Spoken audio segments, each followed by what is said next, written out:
Good Friday is the day where the blood was shed. The blood of Jesus was shed.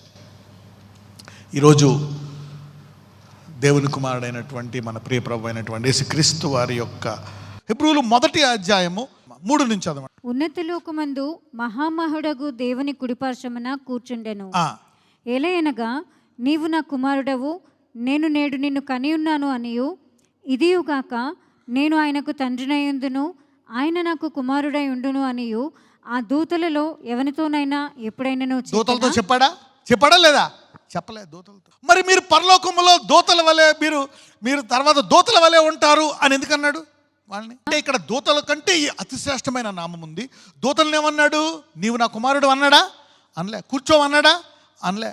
మరియు ఆయన భూలోకమునకు ఆది సంభూతిని మరలా రప్పించినప్పుడు దేవుని దూతలందరూ ఆయనకు నమస్కారము చేయవలనని చెప్పుచున్నాడు. ఇక్కడ చూస్తే ఇక్కడ తండ్రి కుమారుడు ఇద్దరి యొక్క గుణాన్ని, ఇద్దరి యొక్క నామాన్ని మనం చూస్తున్నాం ఇక్కడ. ఓకే, మరియు ఆయన భూలోకమునకు ఆది సంభూతిని మరలా రప్పించినప్పుడు అంటే ఇక్కడ ఎవరెవరిని రప్పించారు?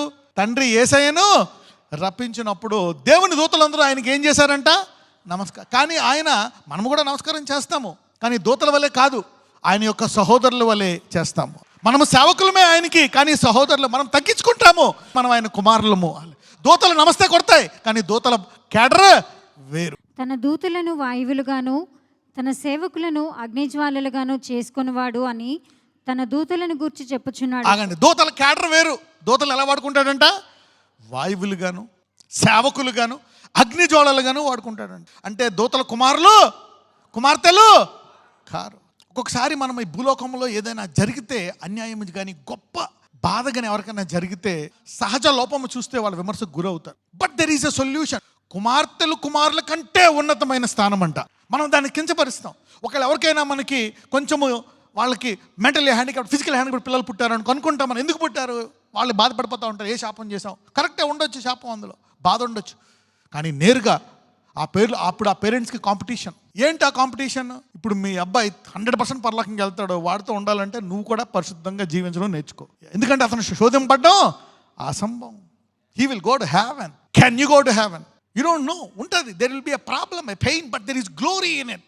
యేసుని నమ్ముకుంటే నీవెంత దయనీయమైన స్థితిలో ఉన్నావో ఆ దయనీయమైన స్థితి అంత గొప్ప ఆశీర్వాదంగా మారుతుంది. హెబ్రీయులకు రాసిన పత్రిక 1వ అధ్యాయం 8. తన కుమారుని గూర్చి అయితే, దేవా నీ సింహాసనము నిరంతరము నిలుచున్నది, నీ రాజదండము న్యాయార్థమైనది, నీవు నీతిని ప్రేమించితివి, దుర్నీతిని ద్వేషించితివి, అందుచేత దేవుడు నీ తోడివారి కంటే నిన్ను హెచ్చించినట్లుగా ఆనంద తైలముతో అభిషేకించెను. మరియు ప్రభువా, నీవు ఆదియందు భూమికి పునాది వేసితివి. ఎవరు పునాది వేశారు? ఆదియందు పునాది. తండ్రి ఎవరి ద్వారా వేయించాడు?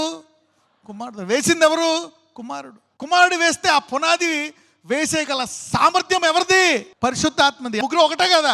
ఎంతమంది మీ జీవితంలో పొరపాటు చేశారు? ఒకసారైనా మనం పరిశుద్ధంగా నిధిగా ఉండడానికి శాయశక్తిలో ప్రయత్నించాలా, కానీ దేవుడు మన పాత పాపాలను క్షమించాడా? భవిష్యత్ పాపాలు కూడా క్షమిస్తాడా? ఒక తప్పు కూడా చేయరని ఎలా అనుకుంటావు? No, impossible. నువ్వెంత కేడర్లో ఉన్నా, whatever you do, you will mess up, you will make mistakes. అందుకే రక్షణ తన శ్రమతో, తన రక్తముతో ఇచ్చాడు. You see that he justified you forever. ఇప్పుడు గొర్రెలు మేకల రక్తం అంటే ప్రతి సంవత్సరం ప్రోక్షించాలి, కానీ ఈయన ఎన్నిసార్లు చిందించాడు రక్తాన్ని? ఒక్కసారి అంగీకరిస్తే శాశ్వత క్షమాపణ. కొంతమంది ఇలా గనక చెప్తే వాళ్ళు ఎప్పుడు పాపాలు చేస్తూ ఉంటారు కదా. ఆ పరిశుద్ధాత్ముడు వారిని ఘోరముగా శిక్షించి ఒప్పింపజేసి నీతిమంతుడిగా తయారు చేస్తాడు. And he's a powerful spirit. అందుకే రక్షణ గొప్పది.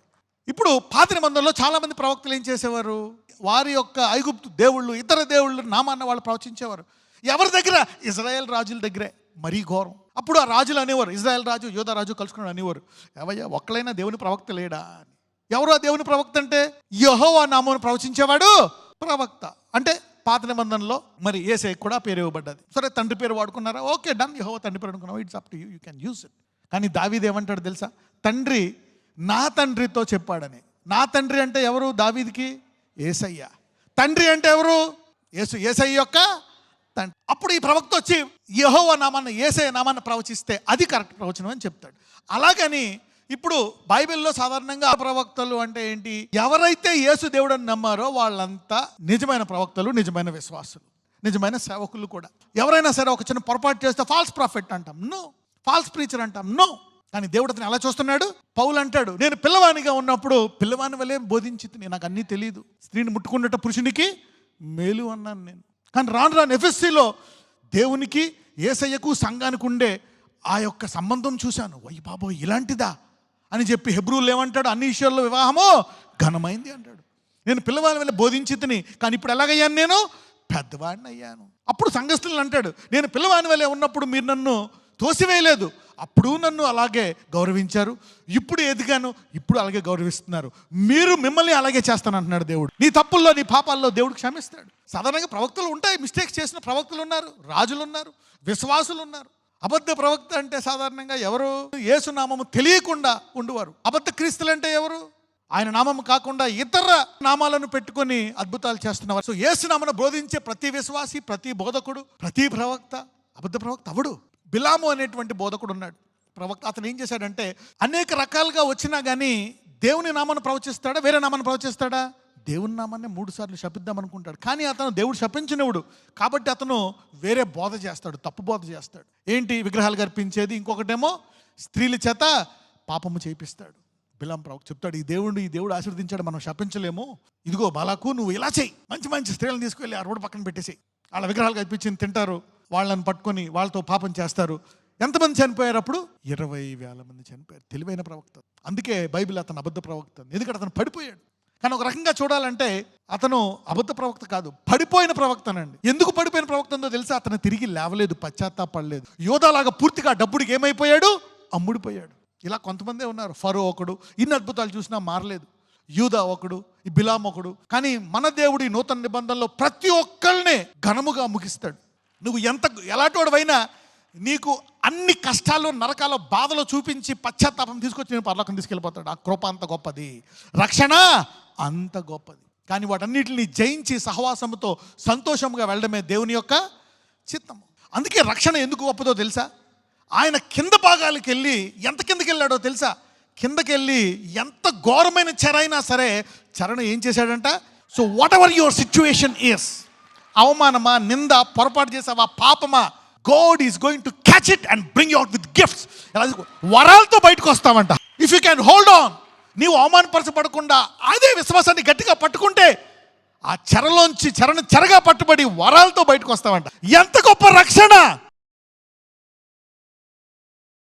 Jesus today, what is that yoke of sin?